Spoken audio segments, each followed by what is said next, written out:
मैं आप सब लोगों को नमस्कार करती हूँ और मैं आप लोगों से कुछ कहने आई हूँ और आपकी बातें सुनना भी चाहती हूँ कमेंट के थ्रू। और मैं अपना एक्सपीरियंस व्यक्त करना चाह रही हूँ। एक्सपीरियंस भी वो है जो मेरा दिल मान रहा है आज की डेट में कि ऐसा होना चाहिए, ऐसा करना चाहिए। तो लोग जो हैं आजकल के लोग पैसा कमाने के चक्कर में लगे हुए हैं और उससे भ्रष्टाचार का जीवन अपना रहे हैं। कितना भी भ्रष्टाचार हो रहा है वो भी कर रहे हैं अपने स्तर में।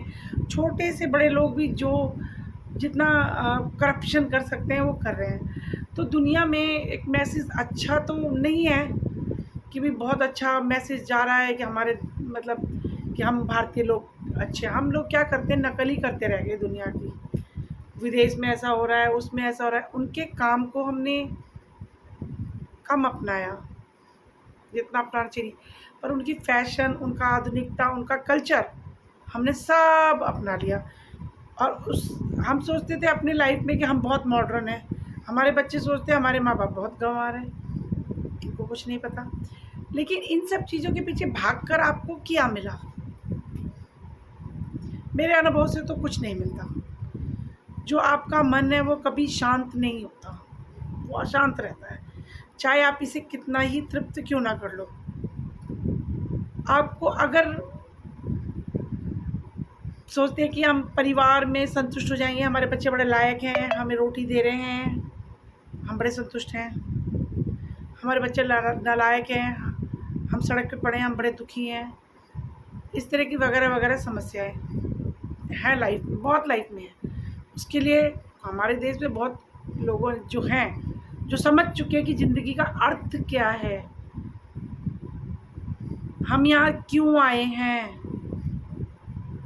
मैं इससे पहले एक छोटी-सी बात ये कहना चाहूँगी, भगवान ने ये जीवन हमें अपने जीने के लिए नहीं दिया है कि तुम खूब जियो, खूब ऐश करो, खूब घूमो-फिरो, अय्याशी करो, पैसा कमाओ, धमाधम ये वो, धुआँ-धूर उठाओ। नहीं, ये जीवन दिया है दूसरों की सेवा करने के लिए, दूसरों के दुखों को दूर करने के लिए।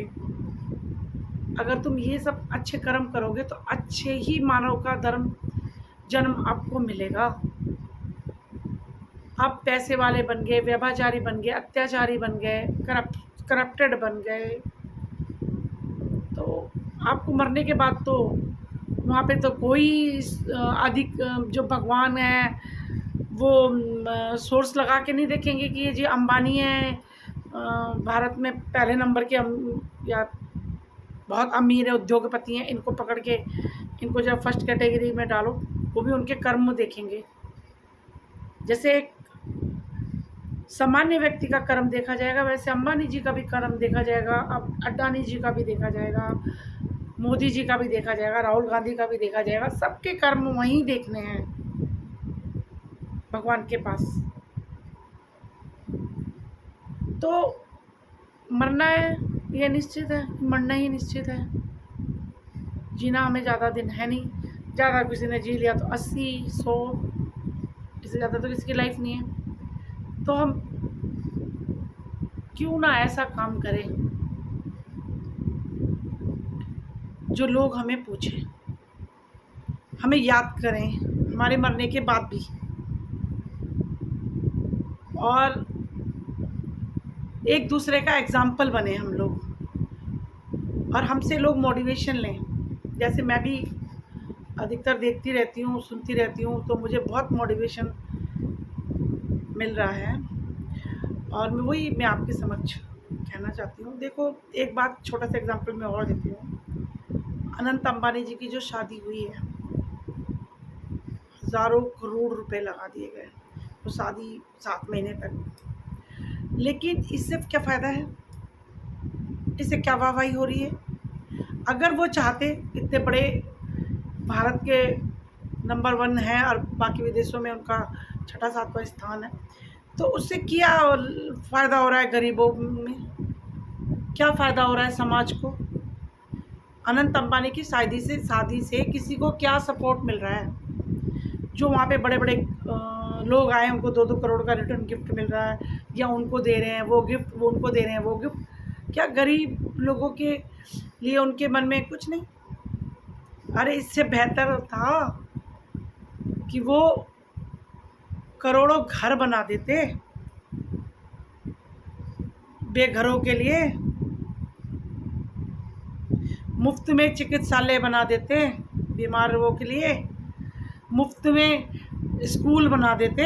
अनंत अंबानी की शादी में दिए गए योगदान की डिग्री कॉलेज बन गए, स्कूल बन गए, हॉस्पिटल बन गया, बेघरों को घर मिल गया, बेटियों अन्य गरीब बेटियों की शादी में लगाते तो शायद आज उनका नाम पूरे वर्ल्ड में नंबर 1 पे होता कि वाकई जितने बड़े वो अमीर व्यक्ति हैं, उन्होंने उतना बड़ा उनका दिल है और उन्होंने गरीबों के लिए किया है। वो शादी तो उन्होंने फैशन शो बना दिया कि भाई पूरे वर्ल्ड में हम जैसा शादी नहीं कर सकता कोई। ये तो अभिमान की बात हुई, उन्होंने अपना अभिमान दिखाया लोगों को,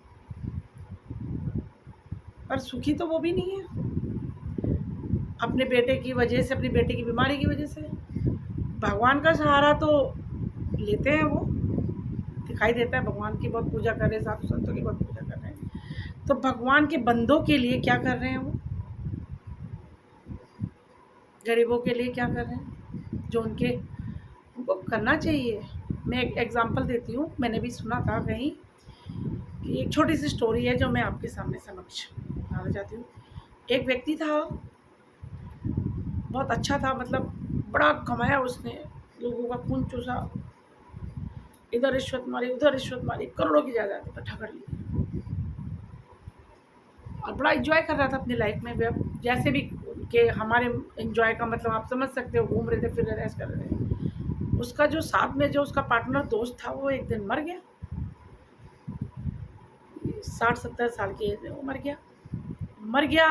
उसके मरने में गया, बड़ा अफसोस हुआ, बड़ा दुखी हुआ, बड़ा रोया।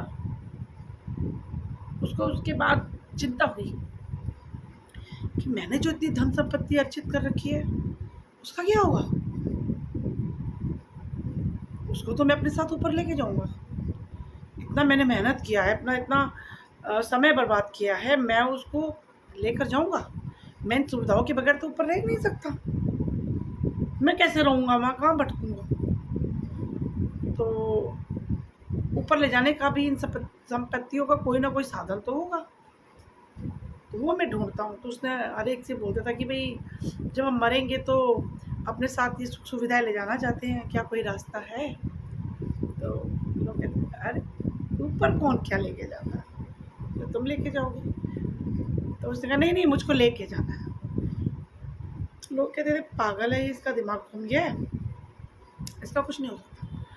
जो भी मिलता मंदिर में जाता कि पुजारी जी बताओ कोई उपाय है कि मैं ऊपर जाऊँ तो अपनी संपत्ति लेता जाऊँ? उसने कहा नहीं ऐसा कुछ नहीं है।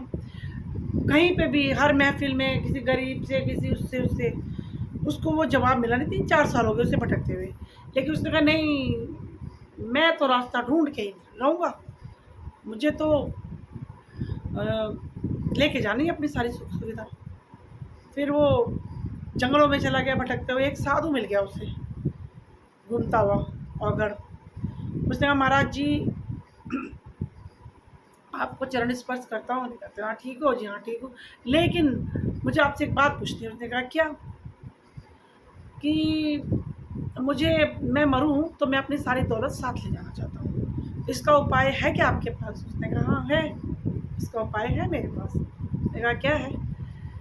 कि आपने देखा होगा कि आप विदेश जाते हो तो जो आपका रुपया होता है वो डॉलर में चेंज हो जाता है। हाँ जी चेंज हो जाता है। आपका जो भारत का रुपया वो डॉलर में चेंज होता है? हाँ होता है। तो दुबई जाते हो आप तो वहाँ रिदम क्या दिनार में चेंज हो जाता है?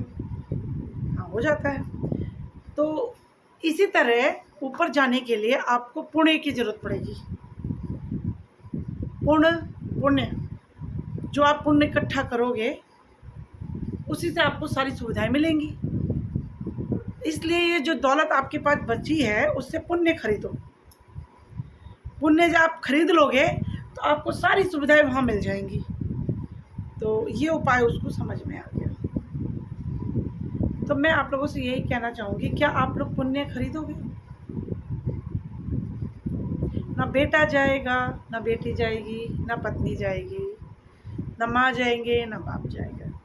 अकेले ही जाओगे आप दुनिया से। तो कम से कम जब हमारा कर्म खाता खुलेगा, ये तो होगा कि अरे भाई तुमने क्या किया, कितना पुण्य कमाया, कितना पाप कमाया, कितनों की भलाई की, कितने भूखों का पेट भरा। तो आपको उसी के अनुसार आपको पोस्ट मिलेगी ऊपर। यहाँ ये दुनिया तो क्षणिक है। 80 साल 100 साल तक इस दुनिया पे आप कब्जा कर सकते हो, लेकिन हज़ारों साल तो वो भगवान ऊपर बैठा है ना, ईश्वर, वो आपको कब्जा करके रखेगा। आपके पुण्य ही, अगर आपके पुण्य इतना अच्छा है तो भगवान जी आपको अपने साथ में बिठाएंगे। यहाँ दुनिया के नज़र में इमेज बनाने से अच्छा है कि भगवान की नज़र में इमेज बनाओ। तो मैंने तो एक छोटा सा उदाहरण दिया, मेरे मन में आ रहा था कि मैं आप लोगों से कुछ बातें शेयर करूं, ताकि ये मैं बचपन से ही हेल्पफुल हूँ, लेकिन उतनी हमारे पास धन दौलत नहीं है, लेकिन जितनी भी है उसमें हम प्रयास करते रहते हैं कि लोगों की भलाई करते रहें। और आप लोग में से भी बहुत से ऐसे लोग हैं, बहुत से सन्यासी हैं, बहुत से उद्योगपति मैंने ऐसे देखा है, लोगों ने आश्रम खोल रखे हैं, लोगों को खिला रहे हैं, पिला रहे हैं, लोगों को इलाज कर रहे हैं फ्री में। ऐसे डॉक्टर्स भी देखे हैं, ऐसे मैंने बहुत सारे लोग देखे हैं अच्छे। तो हमें उन्हीं लोगों में शामिल होना है जो समाज सेवा करते हैं, उनमें नहीं जो दिखावा करते हैं और पैसों का अभिमान मानते हैं और मान सम्मान मानते हैं। इसी के साथ मैं अपने विचारों को विराम देती हूँ। धन्यवाद।